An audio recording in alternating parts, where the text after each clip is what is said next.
does that mean something to you? And did you kind of take a minute to kind of take it all in towards the end?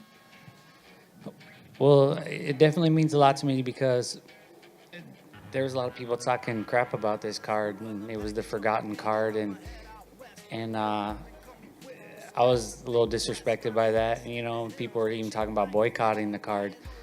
You got 2 victories here tonight. You got him to hug before the 3rd round, too. Yeah, he's a good guy, man. He's just trying to get in my head, you know. But it must have been all the alpha brain I was taking, keeping me focused, baby. This was a tough fight against a tough guy. Was there anything surprising about this fight?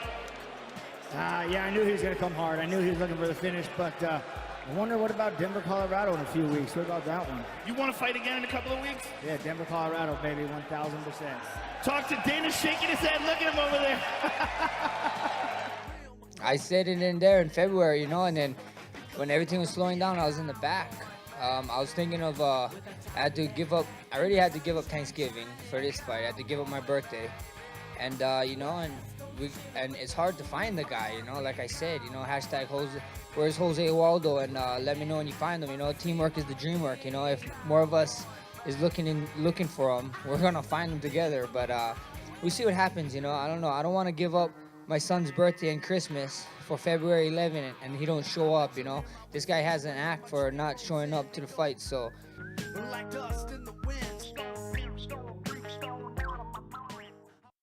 Hello and welcome everyone to the Marks Review UFC 206 and WWE TLC. Tender Love and Care. I don't know any TLC songs. I'm Mark and friends when I'm in this. Yeah. I'll get to that here in a second. You're already interrupting. What the fuck? You know, all the other guests we have never interrupted like you. Our mojo is ruined. Yeah. I'm Shane. I'm Matt. And this is a dipshit. And I'm Mike. And this is Mike. And this is Mark's and friend. Yes. Mark's an acquaintance, actually, when you're on here. Oh. God damn it. For that interruption. Wow. 15 years of friendship, and I'm an acquaintance. You're 15 years of being an acquaintance. Yes. Acquaintance, yes. You were around a lot. Okay. So first we're going to talk about UFC 206. It was in Toronto. No one really cares about that, so it's cold as balls. But so we're going to talk about the last 3 matches that happened on the card, even though Tim Kennedy versus whoever the fuck that guy was that couldn't make weight last time. That was a pretty interesting fight. Tim Kennedy got worked, got beat the fuck out of by a much smaller guy that's been fighting in welterweight. So that was kind of funny. So we're just going to skip on and go to what I think is fight of the year, maybe the decade. Wow. Cub Swanson versus Do Hoi Choi. I think that's how you say it. I've been practicing like all day. Not really. Well, it reads like Do Ho Choi. Whatever. but I don't know. That's how it reads. So Do Hoi Choi is a guy. Yeah, he's a guy out of the top 10. He's not ranked in the top 10. He's outside the top 10. Cub Swanson, I believe, is ranked like number 5, somewhere in the top 10. And he called him out for this fight. And man, I'm glad he did. Fuck, what a fight. This was back and forth. This stayed technical for the most part. It was beautiful. What'd you think, Mike? You pretty much summed it up. This fight was top fight of my lifetime for sure. This fight was amazing. It was back and forth action. You didn't know who's gonna take it. It was a fight that I recommend people watching over and over and over again. It was that kind of fight. Definitely, for sure. You know, from the very first round where it looks like Choi is just working him. And I like how Rogan wouldn't say Choi or Do Hoi or say his name. He kept calling him the kid over and over again. This kid's got a chin. This kid is doing that. He just kept referring to him as the kid. That's fair. I can see why. He wasn't going to even try to keep saying that name over and over again. I mean, for the first round, it actually looked like Choi was actually working Swanson. You know, he kept him from a distance, was beating him up pretty good. And then when Swanson landed that first big shot that rocked him, and it just, after that, it just went all fucking uphill. It just escalated to both guys just literally beating the fuck out of each other and just rocking each other back and forth. It looked like the video game. Whenever I play UFC 2, that's what it looked like. Throwing 10 flying knees and shit. And just, that's awesome. I mean, it wasn't that like weird, but even when it got to the ground, it was just great. Yeah, for sure. It was epic. That's the only way to explain it. It was magic, for sure. It reminded me of Melendez versus what's his name? Diego Sanchez.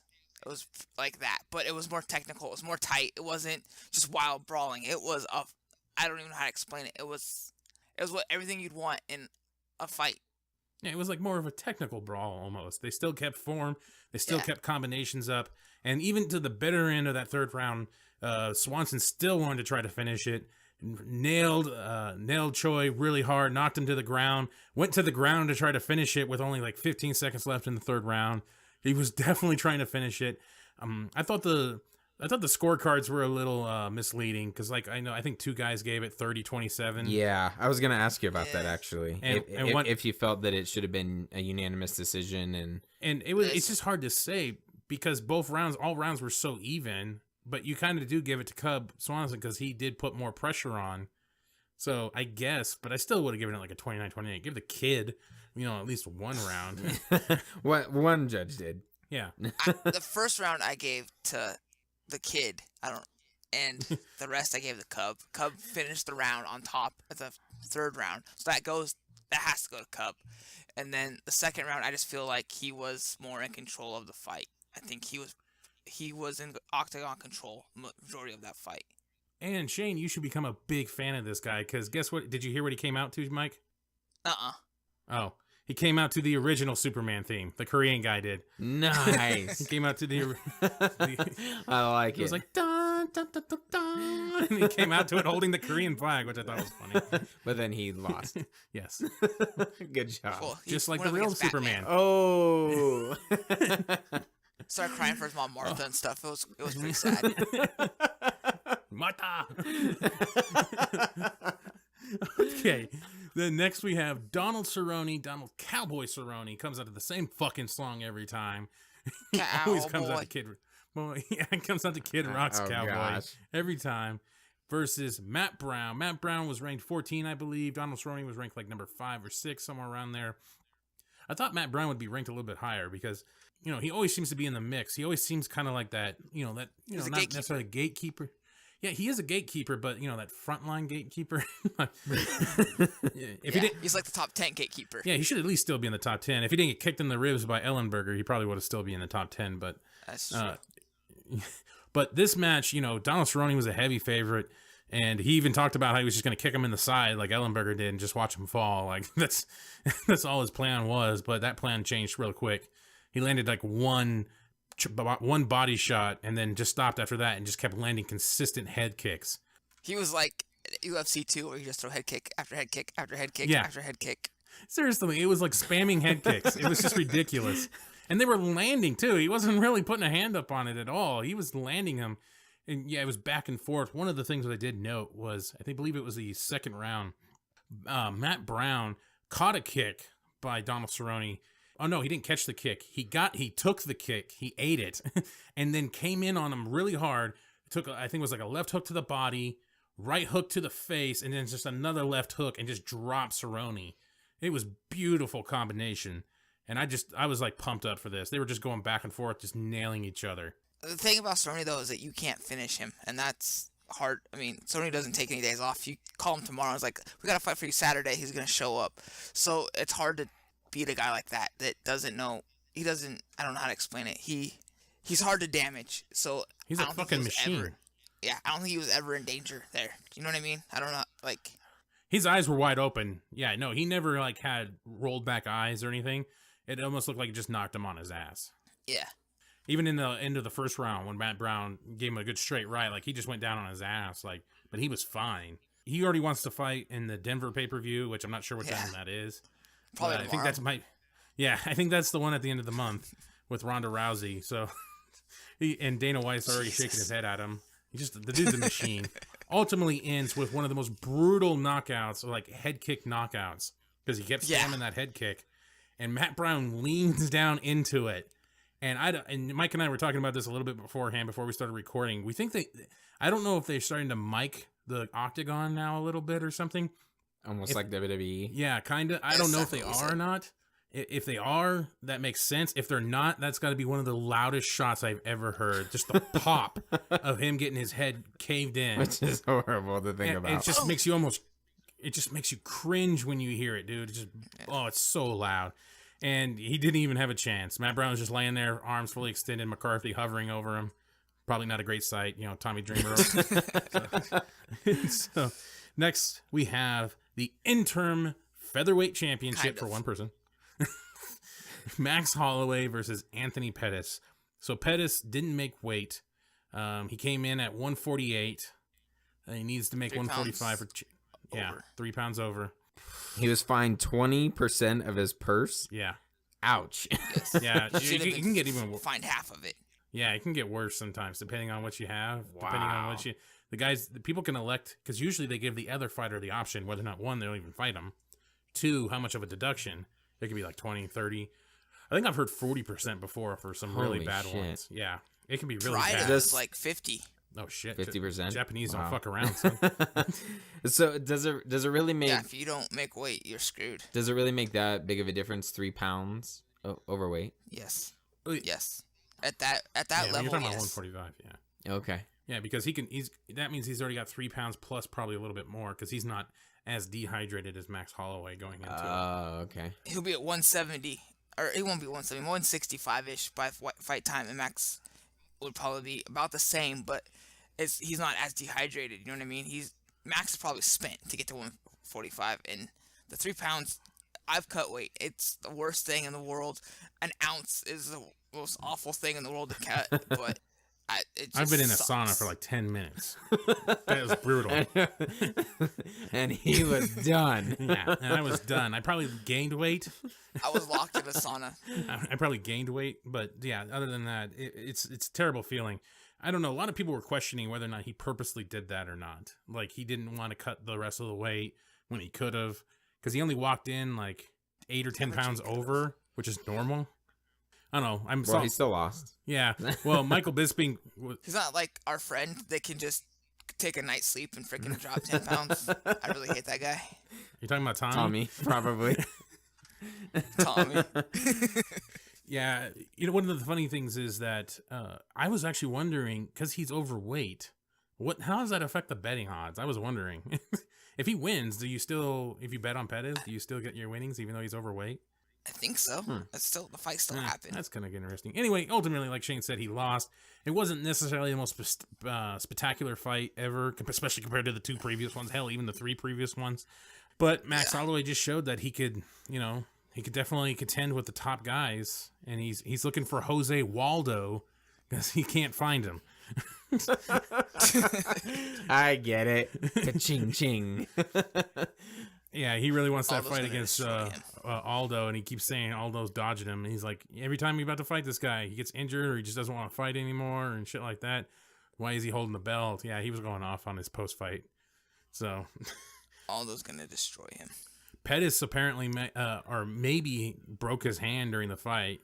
I don't know. That's what they were questioning because he kept shaking his hand and he didn't want to use that right hand anymore. So it was a very, very weird decision and choices by Pettis and their team to even, I don't know, in this fight. And then he's going to go back to 155 now. I don't know. That's a CM Punk idea. Just lay there, bro.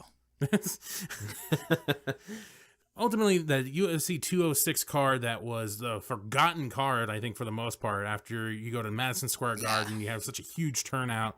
I don't even know if some people thought this. And Rousey's next week. It's the next card, yeah. 2 weeks. Is in a couple of weeks at the end of the month. This was kind of like that middle card that was like redheaded stepchild of everything. Do you know what the pay-per-view buys are at? No, I don't know yet. Oh, okay. No, I don't know yet. And it lost its main event with DJ. Yeah, that's right. It lost its main event. It was hindered from the very beginning, man. Wow. It definitely didn't have, what was his, Daniel Cormier versus Anthony Johnson was supposed to be the main event, like heavyweight championship. So that got scrapped because DC got hurt. Then Anthony Johnson wouldn't fight anybody else. He didn't want to fight Gregor Mousasi. So he pretty much put his foot down and said, I'm not going to fight. And so I want the belt. I feel like in my experiences, that being the casual fan, these are usually the better cards that are all like scrambled and and the ones that are built up to be the greatest thing don't really pan out all that well. A lot of the times, yeah. Yeah, they definitely let go or they fall apart sometimes, like this one did. So you got any final words on UFC 206 in Toronto? Go watch it. That's all I gotta say. Definitely. You will be thoroughly entertained. If you love the UFC like we do, go watch this fight. Yeah. Go watch this card, not this fight. This card. Yeah, definitely. Even the prelims were freaking spectacular. Yeah. I did watch most of the prelims. It was awesome. I was like, this card from top to bottom. And I think it seemed like almost every fighter got 50,000 for performance, fight of the night, something like that. It's just ridiculous. So Yeah. it was a good night for fighters in general. They definitely got their money's worth, and I think the fans, whoever did buy it, unlike other people, Us. yeah. Thank you, MMA Corps. Thank you, VIP box, and my Chromecast, because I can just stream it right to the I was TV. gonna say I love how we're plugging these illegal apparatuses. It was funny too because it even had the announcement, like, illegal distribution of this item, blah blah blah blah blah. And my girlfriend just looks at me. I'm like, what? I paid for the internet. Yeah, and the Chromecast. Yeah, and the computer. I mean, this all involves these three things. Oh, man. So that concludes our discussion, ramble about UFC 206. Don't go chasing waterfalls. Please stick to the rivers and the lakes that you're used to. I know that you're gonna have it your way or nothing at all, but I think you're moving too fast. Now we're gonna break down WWE TLC. Don't go chasing. That. Waterfall. I was trying to think that entire time from the very first intro. I don't even know if that's that. It is. It definitely. You is. sure that's not Destiny's Child? It probably is. No, it's TLC. Because It's I TLC. got them both mixed up all the How time. dare you. I know the other one is Scrubs. I don't Still remember, TLC. I don't remember the lyrics. Don't want no scrubs, because a scrub is a guy. Can't get no love from me, bro. Nice. I like it. Gay! Don't get I have no two scrubs. sisters. Jesus Christ. Shut up. So we're gonna skip the first match because no one gives a shit, and it pretty much, I The guess, Whites win the belts. yeah. No, not that match, the prelims. Wow. He's like, yeah, I don't really care the Whites. Oh. Oh, you're Yeah. going to skip the actual No, match, not the prelims? no. You're on the same page. Mike was like, "Yep, let's just skip it." Yeah. I meant the pre-card 10-man bullshit tag Oh. that they always do. Oh. Yeah. But American Alpha. The headliners. American Alpha. the Steiners, Back to the pre-show. the Those head poor guys. Steiners. Yeah, the back to the pre. I want to go back to NXT. Oh man, yeah, that's pretty much the. The main event everyone. NXT, and then now they're the prelim. Well, if you look at all of these teams, pretty much the Vaudevillains, the Ascension. They're all NXT guys. Yeah. Not Apollo. They even had Apollo Crews Apollo on there. Crews. Yeah, he was. Kurt Hawkins wasn't, but yeah. Anyways, He was actually. It was. He got sent back down. Oh, Kurt Hawkins did. Yeah, before he got released last time. Oh, He okay. was sent back to NXT. Gotcha. Mr. NXT aficionado. Well, the recent sorry. NXT. Yeah, so then we go into the 5-minute and 55-second match. The Wyatt family goes over on Heath Slater and Rhino. Goru Slater. Yeah, well, apparently, I don't know what's going to happen with him because the rumor is that Rhino's leaving. Did you Yeah. hear that? He's got to go be a Oh. politician somewhere. Yeah. A politician? I don't know. He was running. like won mayor, didn't he? He won something. Some local fucking politician race or something. Wow. All He's right. like a senator or something. So, yeah. Rhino. That would be awesome. He just sticks to it. The only thing I had noted about this whole match was at the very end, like JBL just giving two shits about whether or not the Wyatts won. Like at the end, he's like, "And the Wyatts won." Yeah, it seemed It like was that. so lackluster. Like no one gave a shit. Everybody saw it coming from 10 miles away. Fuck, it was just pathetic. My only question is, I wonder if they're going to use the Freebirds rule also, like the New Day. They did. They announced it already on WWE.com. Come on, dude. Oh, wow. Okay. Well, question Man, you answered. give Mike a week of fucking of research. He just Seriously. goes nuts. He's got everything down. Yeah. Rhino's running for mayor of Timbuktu or whatever. Detroit. Detroit. Ouch. Good luck with that, man. Oh, man. So then the next match we move on to is Nikki Bella defeating Carmella in 8 minutes. This was a no disqualification match, but had countouts. That's what I noted. Fucking stupid. Marlo says all rules are out the window, and the ref is counting them out. Yeah, I'm like, what I feel like is that he messed up, and they just said, "Fuck it, just do it every time they go outside." Well, then later on, JBL or somebody else says, yes, it is no disqualification, but there's still countouts. Yeah, that doesn't make any sense. They fucked up somewhere. Well, it's a countout. It's not a disqualification. It's a different thing. That's why you have to have false count anywhere, no disqualification. Oh, okay. Yeah. That's horrible. That's correct. That is horrible. Because that did not make sense to me. Most no DQ matches are like submission matches, for example. It's only submission, so you can't win by disqualification. Count out. Yeah. So I don't know. It just seemed weird. It was kind of, for this feud to be built up, to me it was a little anticlimactic. Nikki Bella won with the Anticlimactic. Yeah. Oh my god, dude. With the TKO. Yeah. Oh, you're talking about the match. No, I'm talking about Nikki Bella. So she came out in fucking pigtails, and I damn near lost it. I was so glad I was in this house by myself. Whoa. Matt went. You might be single. Matt went nuts when he saw them pigtails, Oh my god. and she was like had like stockings or something. That's so on. bad for when Aaron Yeah. got home. Yeah. Why do you think Aaron's doing so much laundry right now? Like a fucking sprinkler. Okay, to actually get serious about the fucking match. Yeah. I was just kidding. So, the only thing mainly that I noted was at the end, Carmella tells Nikki about Natalya. Kind of cuts a pretty good promo, but other than that, the match wasn't anything. It was stupid though. What, her telling her? Yeah, Nikki just beat her, and then all of a sudden, oh, guess what? Your best buddy Natalya beat you up. It really wasn't me. There was no point in this match. See you later. Well, What the fuck was? there was, because there was other stuff that was built up, but I think she was trying to rub it in like, oh, well, you think you got the last laugh. That's how I took it. I just thought the match was horrible. Like the way that they did the fire extinguisher was pretty stupid. I didn't like that at all. I didn't care for the match. The feud was okay. I like Carmella. I like Nikki Bella, not as a wrestler, but for other reasons. But Pigtails. yeah, exactly. But I don't know. I didn't really care about it, and it was a little weird. We had two matches where right at the end they give the heel the microphone and they got to speak something, whatever they wanted to. So that was a little different, I guess. And the Oscar goes to JBL for saying, no, it can't be Natalya. He said it with that much conviction. Oh, JBL. No way could it be Natalya. Something else I want to point out. I know this was something they were trying to plug or whatever, some kind of power cards or something like that. I don't know what it was. But the guy... It's on your phone.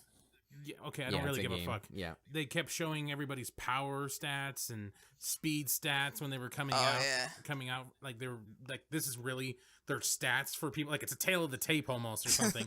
It was fucking stupid. I was like, come on, man. Why did you... It's Extreme Rules match. And just you buy everything back with a video game or phone card game or whatever. Watching a fucking card of Brock Lesnar F5, another card of whatever shit that was supposed to be. It was just the way that Ring of Honor does the tail of the tape, I really like, and I think they call it the same thing, but it makes it feel more real. And they kind of did that for the Cruiserweight Classic a little bit. They had some different parts where, you know, they made them shake hands, which they've still incorporated into the Cruiserweight division, but I wish they would kind of translate to the main show They itself. stole from Ring of Honor. Yeah, they did, but still, like I Ring love, of Honor I love stole that. it from UFC, so Yeah. Shake your hand thing? No, boxing. okay, whatever. And boxing stole it from Greco-Roman wrestling. Right? Maybe. Fuck, I don't know. Probably. Yeah, but anyways, where were we going with that? The tail of the tape? Yeah. All Anyway, right, so next match is yes. Baron Corbin versus some $150 fucker. No, wait. It was The Miz and against Dolph Ziggler. Wow, I have no notes for that then? Okay. That match was My next awesome. notes were about Corbin and Kalisto. Wow. That's horrible. Yes, it was an epic match for how much they Yes, it was. Clearly, you were so glued that you didn't have time to take notes. I Yes, get it. Yes, that's not what it was. That's actually what my excuse was for the last match. because I didn't take any notes on it. I put Styles versus Ambrose. That was it. At least I noted that there was a match there. There was a placeholder. Anyways, the Miz Ziggler, I feel like they've beaten this feud into the ground, but I still enjoyed the match. Yeah, it's got to be over now. Yeah, I hope this is the end of it. It's kind of like Raw with the Women's Championship, where now they have another match at Roadblock, which we'll review that one. And maybe I think I'm gonna go place a bet saying that Charlotte wins. Yeah, that she's gonna win. It has to happen. in their 30-minute Iron Man match, because Yes. equality is here, and you get half the time of the match. You think Congratulations. Sasha comes down the Raptors like Sean? that would be awesome. Doing a fist pump. Vince comes back for one last. Our girlhood dream has come true for Sasha Banks. Oh man. Look at him! And then she tells Charlotte to get What a maneuver! get the hell out of the ring. Yeah, get the fuck out of the ring. Yeah. Sasha got all of it. 1, 2. Oh man. Can you tell we've watched that match a lot? I hope she pins him like Sean does, like Brett. Oh, That's a yeah. good pin for Yeah. For women? Wait, who's winning this? Oh, In actually, this yeah, scenario? it would be Charlotte who wins it. Yeah, good. Yeah. Oh, okay. Anyway, back to TLC. Yes. The Miz and Ziggler. Miz versus Dolph. Yeah. The part that I liked, which it felt a little anticlimactic at first also. There's only one was- part in this match you like, but you like multiple parts in the Goldberg-Lesnar match? No, there was a lot that I liked about this. Okay, you said But- the part I like. Oh, 18-second match. Shane Hay gave us a 2-hour explanation of everything he loved about that match. So the details of the spear. The velocity. Put a finger in his ass. It's going down. But the low blow at the end by Ziggler or by Miz on Ziggler, I liked. That was kind of a cool heel move to finish the match. It was kind of weird how they set it up a little bit, but I thought that was cool. And then he cuts a pretty nasty promo on Daniel Bryan. Nasty for the PG era, I should say. And basically rubbing Let's it call in. him a and- bad boy or something like. Yeah. You're naughty. You're a bad boy. Your dirty beard. You're Dirty, dirty, dirty. Whoa. You have any notes on this? This is probably one of the better matches Miz has had. He's been pulling out a lot, though, lately. But I think that has a lot to do with Dolph Ziggler. Dolph Ziggler is the Shawn Michaels of this era, like we've discussed, so it brings people up to a next level. But what Miz is doing right now, nobody can touch him. Nobody can touch him. And he makes that belt matter, and that match, it has to be the end. It has to be the end for a while at least. But I think it gives Dolph a new platform to be at, and it gives Miz a new platform to be at, because Miz now is in the upper echelon, and Dolph is the main mid-card guy now. I don't know how else to explain it. Miz should be going for the belt now. For after AJ or whoever Dean Ambrose, he should be up there with them, and this match proves that he can hang with that type of talent. Yeah, absolutely. I liked a lot of the psychology that they used in this match as far as it. I felt like it took them a little bit longer to go after the ladder. They attempted really early on, and then they kind of just kind of worked each other, basically. It seemed like a pretty physical match. I like that. I like The Miz. I love his character. A lot of the stuff that he's doing in and outside the ring when he cuts promos, his arrogance is awesome.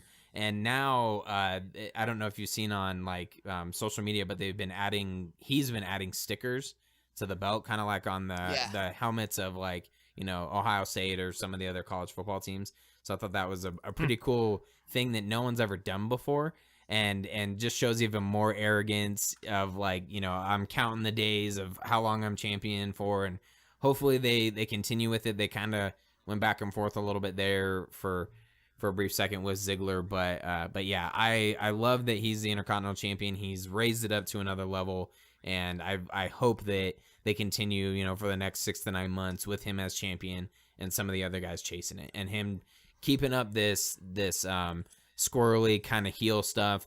And I don't know if maybe they were piping an audio. I have no idea, but I feel like he's starting to actually get pretty legitimate. He is. No, you can actually see it in the audience. Yeah, there was like these patches of people, like you could see just standing up when like he's climbing the ladder and like cheering him on and stuff. You could see like there was these individual patches, like all these little spots, like of like 20 guys there, 10 guys there, right? And they were all cheering for the Miz. It was right, yeah, and you could hear it every once in a while. Like it was kind of like the Cena thing. You hear like Miz sucks and let's go Miz. Yeah. And you could hear it kind of rumbling and like almost nobody was giving Dolph shit. Yeah. All his momentum is boop, kicked right out the fucking door. Yeah, pretty much. He puts on good matches. I don't care for a lot of Ziggler's character that much at all. The role that he played in this feud I thought was perfect. He was kind of the underdog and, trying to finally come back, and he kept his career going. He won the Intercontinental title and then lost it, and he's kind of chasing the heel. I liked that, but other than that, I don't know if I'll be much more entertained, going forward from him. So we'll see. I call shenanigans. Dolph Ziggler is a man, and Dolph Ziggler is an upper echelon dude, but they book him horribly. I don't understand why, but they do. Like I had like a very Razor Ramon, Shawn Michaels-esque like SummerSlam match feel to this. Not the first ladder match, but the SummerSlam one where they went for the ladder, but I don't know. Like I think the ladder match at SummerSlam is better than the one at WrestleMania that everybody loves. But yeah, that's how I felt like that psychology of it. Right. Well, one, shenanigans is already closed. It's pretty late. 2, so calling them won't do any good. 2, that's what they kept saying through the whole fucking pay-per-view. Every ladder match was. JBL kept bringing up Shawn Michaels every fucking chance he could get. Yeah. That's the typical thing that they do. Always bring up Shawn Michaels or, some of the other Shawn Michaels, Razor Ramon. It's TLC, so let's bring up the TLC matches. Yeah. So, but, I can definitely see that. I liked the psychology in this that they used, and, it was a good match. So then next we have Baron Corbin defeating Kalisto in a chairs match. Fast forward through that match next. It was a chairs match? How could you tell? Actually, you should go back. And you can actually go back and watch this match, Mike. It was actually pretty good. I liked it. Yeah, I did too. And I thought they did something really cool in this match, and I don't know if I just haven't noticed in the past, but they were getting away with shots to the head with chairs in different ways. So Kalisto jumps off the top rope, and Corbin holds the chair and hits him clotheslines him right in the head with the fucking chair. So it's not a swinging chair shot to the head, but it's like this clothesline. And then Kalisto throws the chair at Corbin and just beans him right in the fucking face. Right. and then Corbin gets tripped because he placed a chair wedged in the corner, and he gets tripped and his head goes right into the chair. Right. And I'm like, holy shit, they're finding a way around the swinging, the swinging chair shot. So now it's just kind of like these placed chair shots to the head. So we had chair shots to the head. No one was bleeding. Right. But I thought it was pretty sweet. Yeah. And I thought they had these great moments where, like, Baron Corbin would just be dominating the fuck out of Kalisto, like, throwing him around with his T-shirt. Yeah. I thought it was pretty fucking funny. And then all of a sudden, Kalisto would just get this big burst of adrenaline or something. He would just get his moment, and he'd just have these awesome high spots he would just click through. There's one part where they're on the ring where I was talking about, like, he throws the chair, beans fucking Corbin right in the head with the chair, then just runs at him screaming, fucking missile drop kicks him, and Corbin just goes flying like it was a fucking action movie. Yeah. And goes right into the thing. It was awesome, just these big burst moments that he had. And I thought it was actually a pretty good match. Yeah, I thought so too. They had a lot of things. I like the way that they set up the chairs, and like what you were saying, Baron Corbin was showing dominance, and he's the one who props the chair in the corner. And it wasn't like a cheesy ass drop toe hold. Let me barely hit the chair in the corner. He went through it. Yeah, and he looked like he was pissed off at Kalisto. Kalisto does something, slides into the ring. He slides in after him. And he didn't prep himself to take a drop toe hold. He was going after him, then takes it and goes hella hard into it. And then I think they do some other crazy ass move where I don't even remember, where Corbin lands on the 4 chairs that he had set up. Yeah, he was about to suplex him and then didn't work out. He got knocked down, and Kalisto just jams his balls right in Corbin's face. Yeah. And they go backwards and fucking slam against the 4 chairs. Yeah. And it lined up. Well, it was 8 chairs total. But I thought that was funny because he was setting up 4 chairs. And I was like, well, that's obviously for him because how long it was. Like Kalisto, Wow. you just put two chairs down. Two chairs.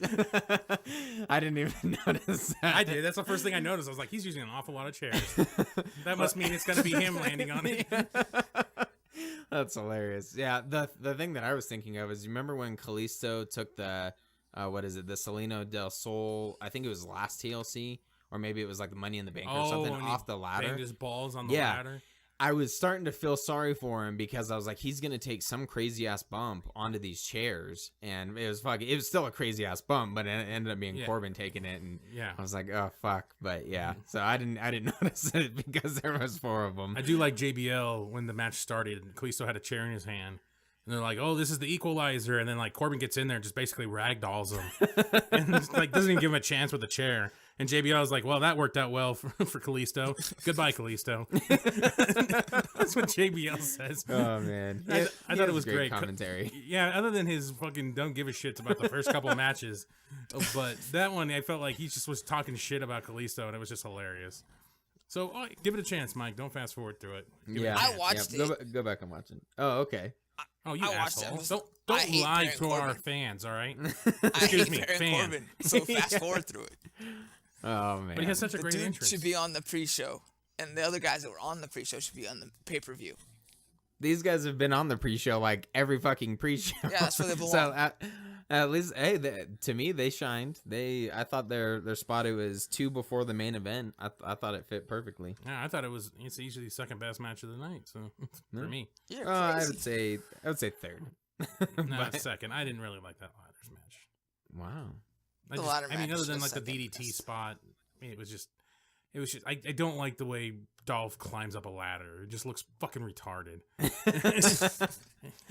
There's just so many moments where he had Miz beat, and like he just climbs up so fucking slow, and it just looks depressing. Well, part of the psychology that I liked about this is they were working on his leg, and it looked like he was working on his junk. Because there were a couple of those shots where I'm like, I swear, it's his dick that's hitting first. It's not his leg at all.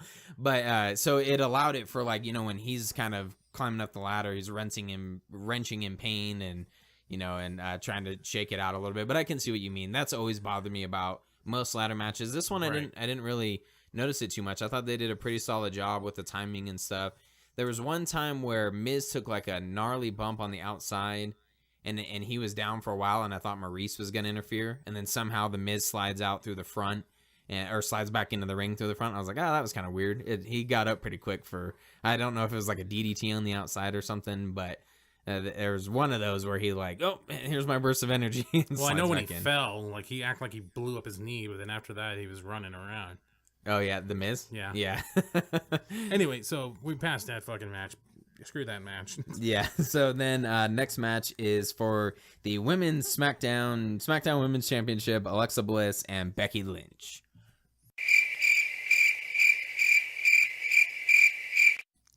It was all right. I'm going to leave that in where it's dead silent. I'm going to add crickets in right there. Just all right. My daughter was excited that Alexa Bliss won the belt. That was about the highlight of the night for me. This is what I started pondering, and this is what I noted. And I put, what makes Charlotte versus Sasha so good? Like, what makes it better than what these two girls are doing right now? These two women, excuse me. And I kind of came to this thing that Charlotte and Sasha fight like wrestlers. They actually have wrestling matches. To me, a lot of these women that are still on SmackDown fight like divas. And that's what I kind of came to, was that this is diva wrestling, where it's like screaming, pulling hair, like random shit. It doesn't make sense. It doesn't tell a story.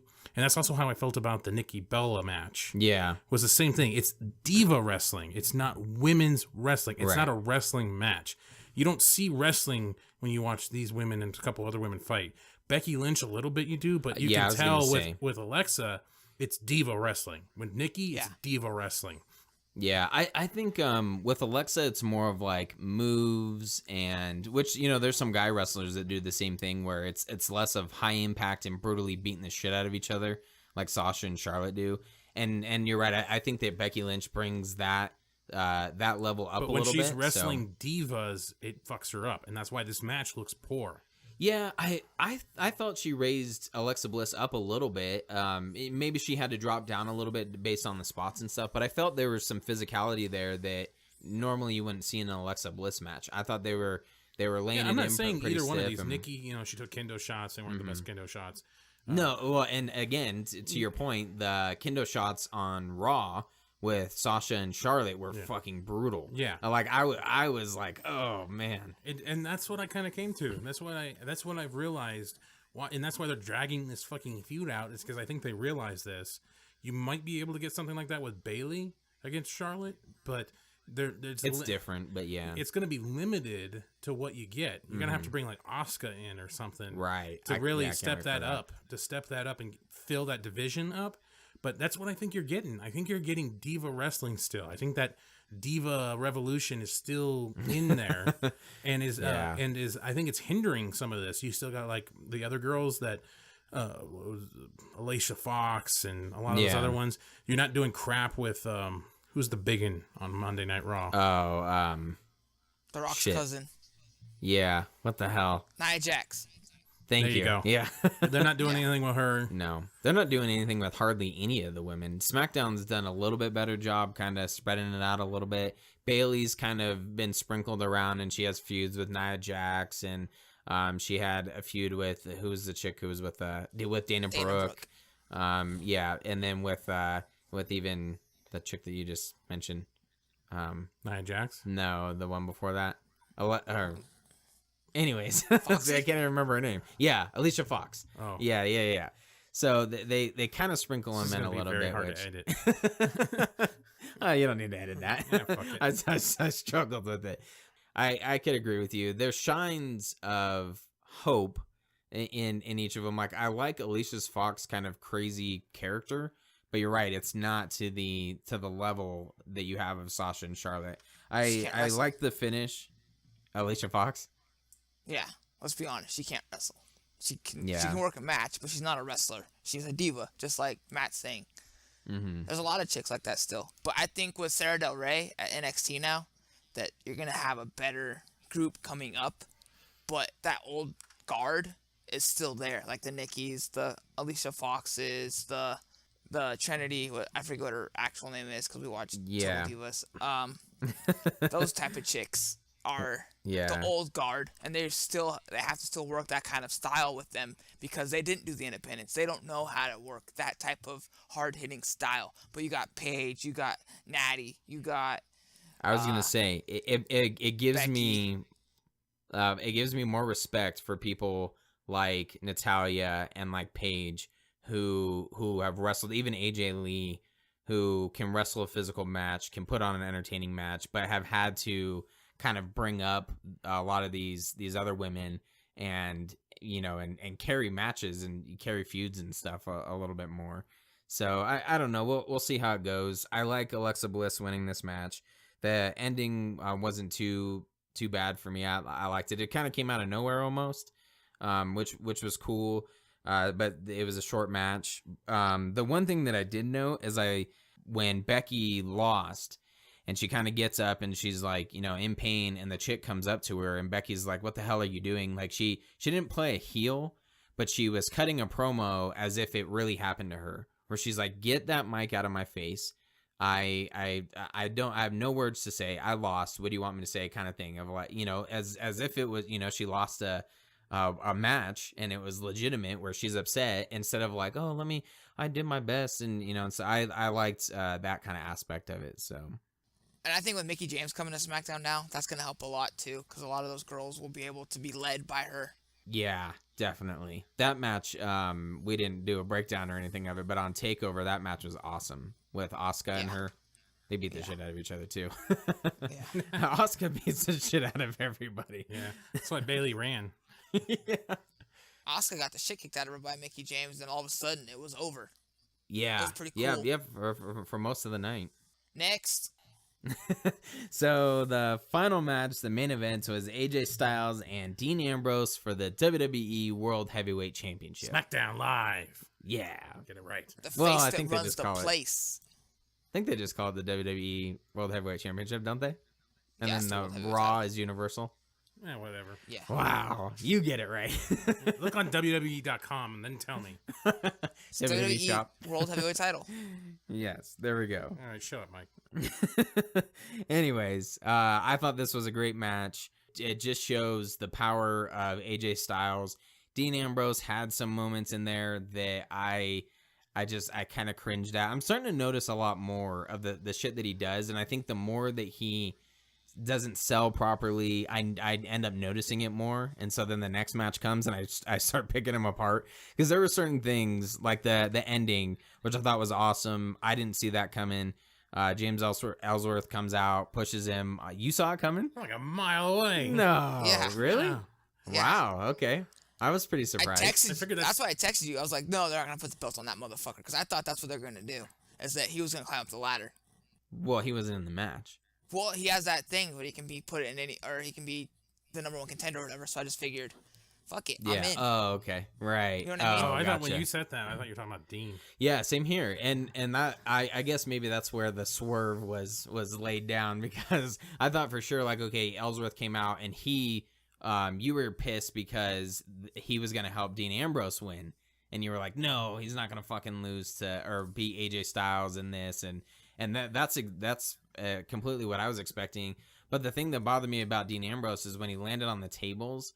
I don't know if he meant to sit there like he didn't give a shit. His eyes were wide open. Yeah, but he's just looking at him like, seriously? Like, that was it. He wasn't in pain or anything. He was just kind of giving him this look, and I don't know if that was intentional or what, but it kind of bothered me. And then there were some other moments in there, but for the most part, AJ Styles did a fantastic job. Ripped his tights a little bit. He's a true ass man. Did you see his Instagram? No. No. He goes by the you can see by the seam that you're nowhere near seeing my asshole, so you're good. That's awesome. I liked how on SmackDown when he talked about, he's like, it was almost a tragedy, but it was great for a lot of people or something like that. And people thinks that he's talking about his boot. And then they showed the picture of his tights ripping. I thought that was awesome. Yeah, I did note that Mike loved this pay-per-view because he got a full TV of AJ Booty.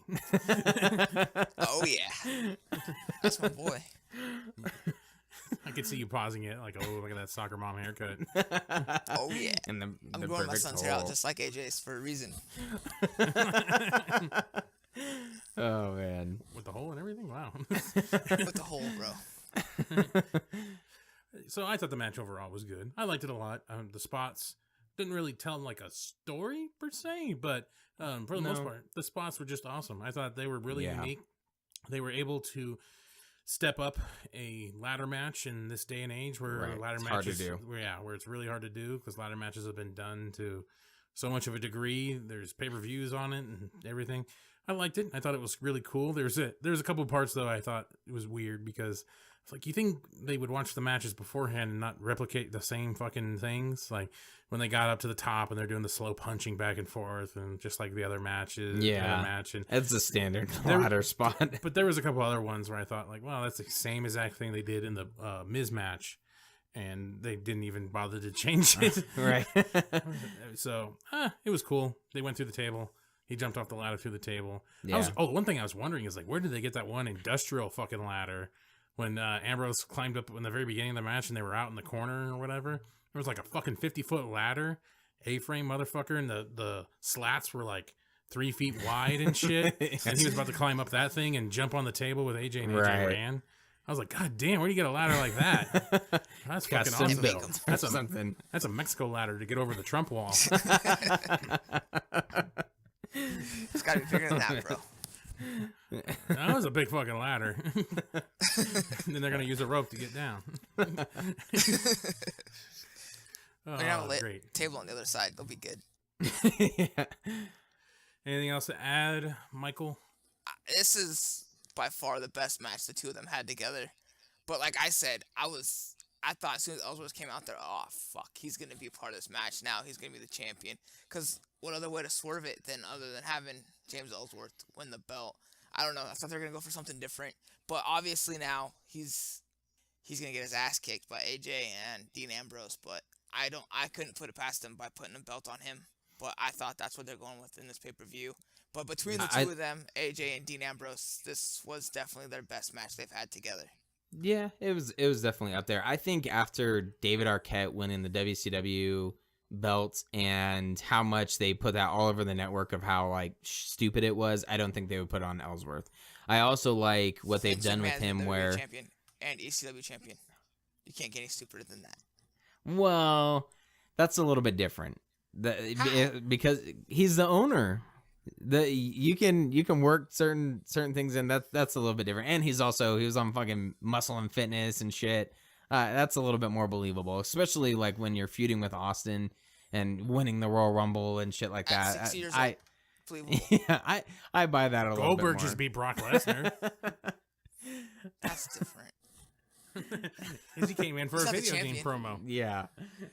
Yeah. I don't know. I hope not. I do like the fact that Ellsworth kind of came in as this fan almost who cut a really good promo on Raw, and now he's just kind of been lumped in, and all the fans were cheering him. And then on SmackDown, they did a great job. I don't know if it was an intentional flip or whatever, but now people are booing him, and people have signs like "Get him out of here, he sucks," and it was like immediately. So even for like the smart fans that might be out there, there's enough of them who are booing him immediately, and I don't feel like that normally happens in this day and age. I feel like once you kind of get someone like that, people are going to stay behind him, Daniel Bryan-esque. Like AJ.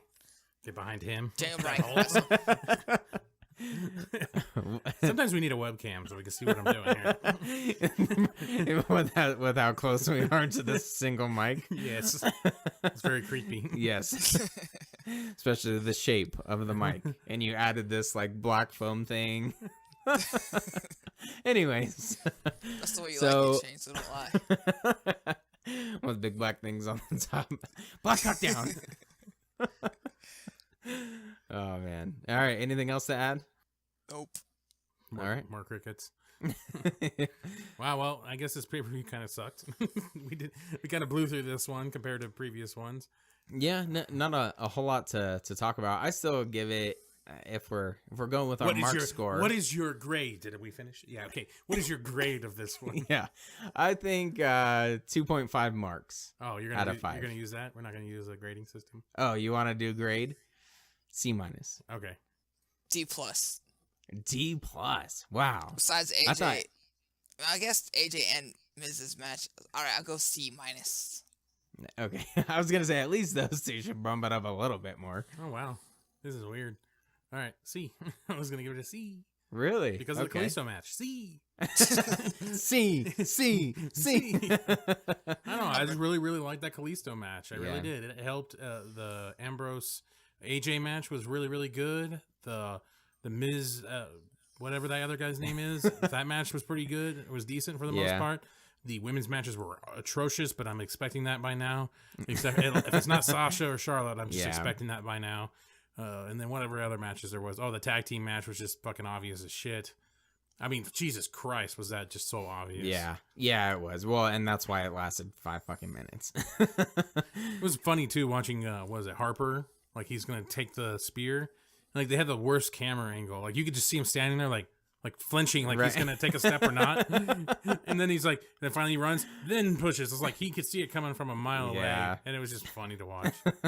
I think it was just their way of like, okay, right now you can move on, and Heath Slater's gonna go back to being a jobber, and we're gonna put the belts on these guys. So that works. They're gonna put Slater with Hawkins, Ryder, and Mojo Riley, and they're gonna be the Hype Bro one-man band. Oh, Matt would love that.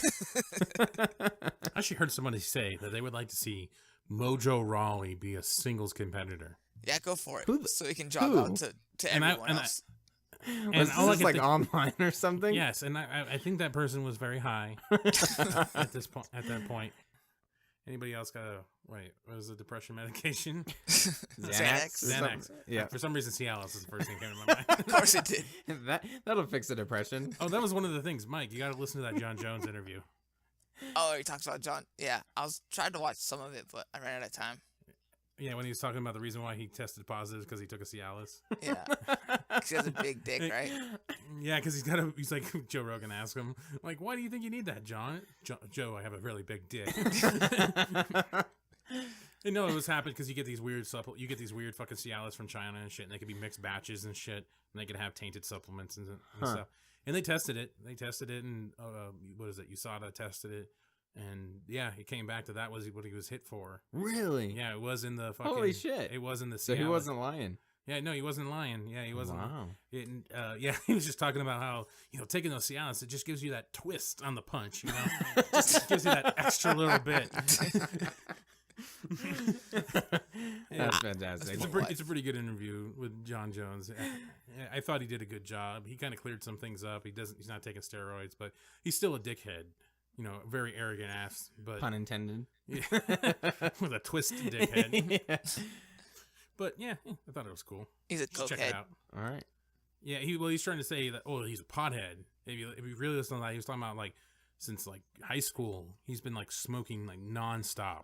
Like he says, like morning, breakfast, fucking at lunch. Holy shit! Like 6-7 times he's smoking, and even Joe Rogan, who's like an avid pothead, he's like, God damn! I'm like, he's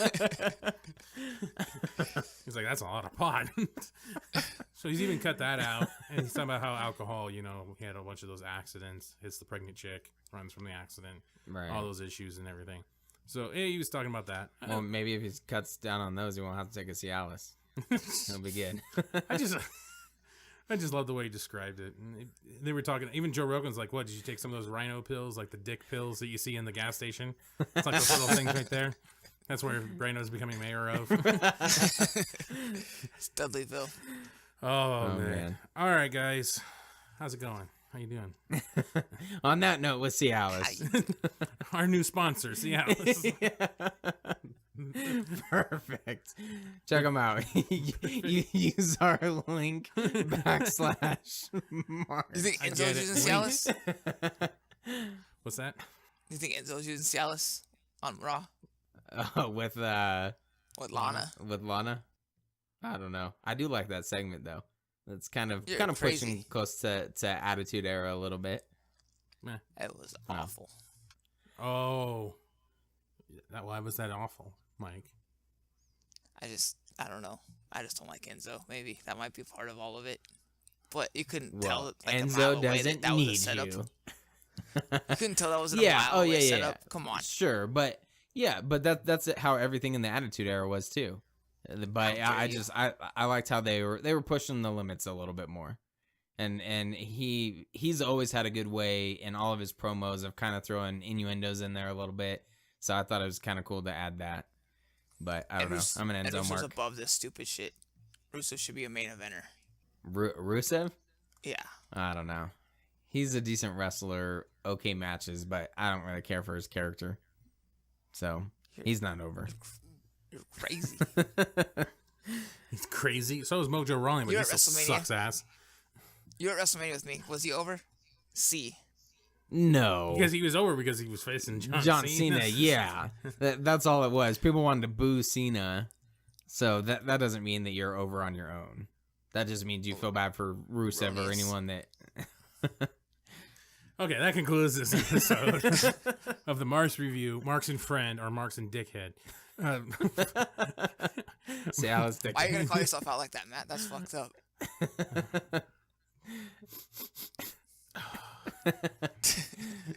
You're real mean, you know that?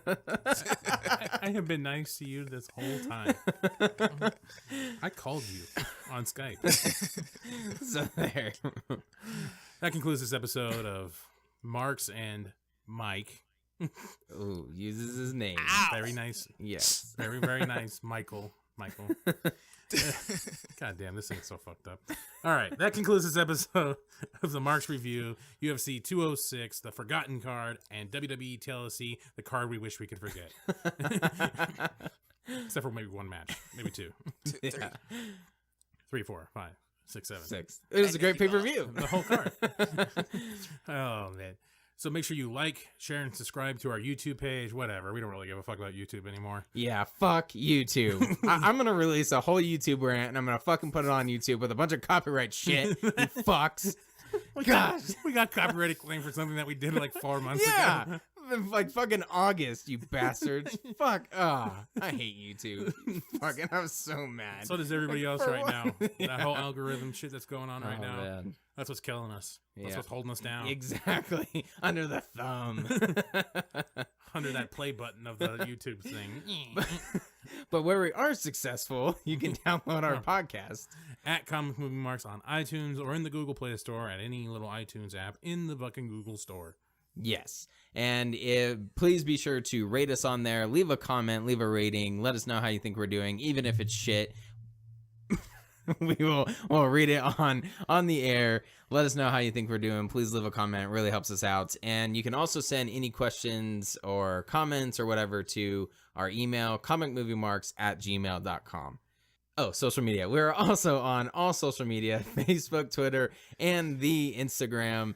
Follow us along on there and be a little interactive. Comment on our things.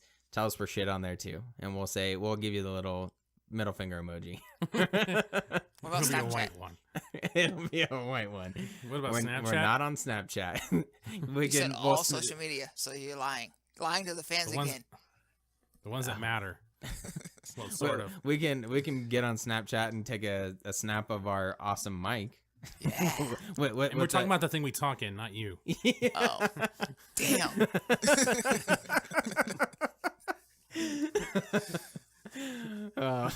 The thing that looks like a penis. Oh, wait, that's you. Anyway. Any final words there, penis head? I hate my best friends. That's all I gotta say. I hate you both. I thought he hung up. It got quiet. Just cuts off. Oh, man. We love you. Oh, in case I don't see you. Good afternoon, good evening, and good night. Ding.